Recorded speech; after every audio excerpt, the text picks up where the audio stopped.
Charles Henry Turner was an American zoologist and entomologist who was known for his studies on the behavior of insects, especially bees and ants.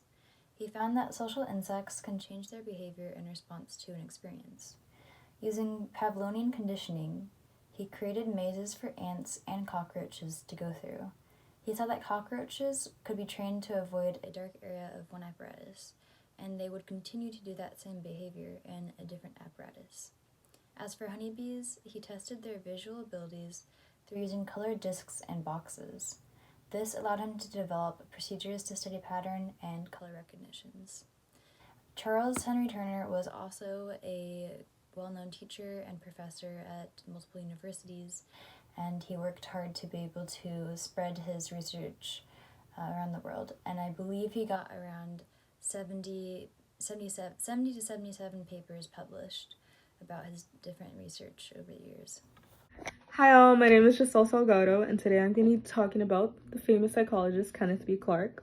When searching him up, I came across this quote, and it goes something like this. I believe order is better than chaos, create better than destruction. I prefer gentleness to blindness, forgiveness to vendetta. Pretty much what I highlighted from this quote was that he was all for racial equality and racial justice towards anybody. And I think that is the most impactful approach to psychology. One of the few contributions that he is best known for was the famous doll experiment. Basically, what this highlighted upon was racial segregation, and it made a really huge impact towards the Brown versus Board of Education. One of the attributes was that he was very influential, obviously towards the Brown versus Board of Education, but not only towards that, towards the race in America, which played an important role in the U.S. Supreme Court system in order to desecrate the nation. One of the strengths that he applied within this research was applied psychology to social justice. And I think that is a very crucial and important role towards psychology and to bettering our future. One of the few ways that he did this was he was actively promoting racial integration, and his focus was on betterment, especially on the psychology of African Americans. I never really touched upon Kenneth B. Clark. I've heard about this experiment, but I never knew it was from an African American man. And I think this little research mini project or trading card is a really crucial and important role to getting to know other psychologists.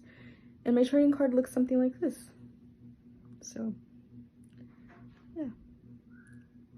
Thanks. You guys have a wonderful day, and thanks for hearing my project. Hello, my name is Carla Heverly, and today I will be sharing with you about psychologist Mamie Phipps Clark. Clark was born in Hot Springs, Arkansas, to a father who was a physician and a mother who was a homemaker and also supported her husband's career as a physician. Clark then graduated from Langston High School as one of the few African Americans to graduate. This was a very rare accomplishment at the time, really revealing her perseverance and resilience through the school system, which was highly segregated, so she could further her education at Howard University, where she graduated with both a bachelor's and master's degree from. She also met her future husband, Kenneth B. Clark, there. He was a student in the master's psychology program at Howard and influenced Mamie Phipps Clark to change her course of study from math and physics to psychology. Both her and her husband then went to Columbia University and were the first African Americans to graduate from the doctoral psychology program there. And with her education, following her education at Columbia, she conducted a research study known as the doll study. Now, the doll study was a study where she showed children from ages 3 to 7, 4 different dolls, all the same, only with different skin tones. She then asked the children which doll was the good doll, the bad doll, and the doll most like them. Her findings revealed that children, African American children, would often identify the bad doll as also the doll that was most like them. And these results significantly influenced the Brown versus Board of Education court case in showing that segregation in schools does have negative psychological impacts on children. Hi, so I'm going to be talking a little bit about Mary Wayne Calkins. Mary White Calkins was born in 1863 and one of the earliest female psychologists. She attended Harvard to complete coursework for a PhD in psychology, but upon commencement she was not given the degree because of her gender. She didn't let that stop her, and she went on to do research in self-psychology and also published a book on the psychology of dreams.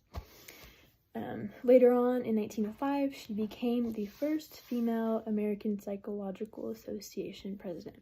Margaret Floyd Washburn was the first woman to earn a doctoral degree in American psychology in 1894. She was also the second woman after Mary Whitton Calkins to serve as APA president. Her research interests were animal behavior and the basic psychological processes of sensation and perception. The book that she's best known for is titled The Animal Mind, which was published in 1908, and it was the first book based on experimental work with animal cognition. And then following this book, she developed a motor theory of consciousness, which she fully developed in her second book, Movement and Mental Imagery, in 1916. Basically, her work, the basic idea behind all of her work was that thinking was based in movement, and therefore consciousness is linked to motor activity. She was also named a fellow of the National Academy of Sciences, and she was only the second woman to ever receive that honor. And despite facing gender-based challenges throughout her career, her legacy is marked by very groundbreaking achievements in psychology and her role advancing women in the field of psychology. John Garcia was most known for his research on taste aversion learning. He studied at the University of California, where he received his PhD in 1965. He's also been a professor at numerous different universities and has over 130 publications. He was elected to the National Academy of Sciences in 1983.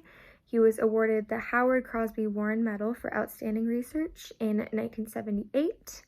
And in 1979, the American Psychological Association awarded him the Distinguished Scientific Contribution. In his research with rats, he found an exception to Pavlov's classical conditioning theory, which is learned taste aversion, where the rats, under certain circumstances, formed aversions to tastes or smells that were paired with nausea, even if the illness occurred hours after consumption. This discovery was huge for the field of psychology because it challenged already existing views on classical conditioning and led to the development of the concept of preparedness in learning. His findings had important implications for understanding the adaptive nature of learning and the evolution of behavior.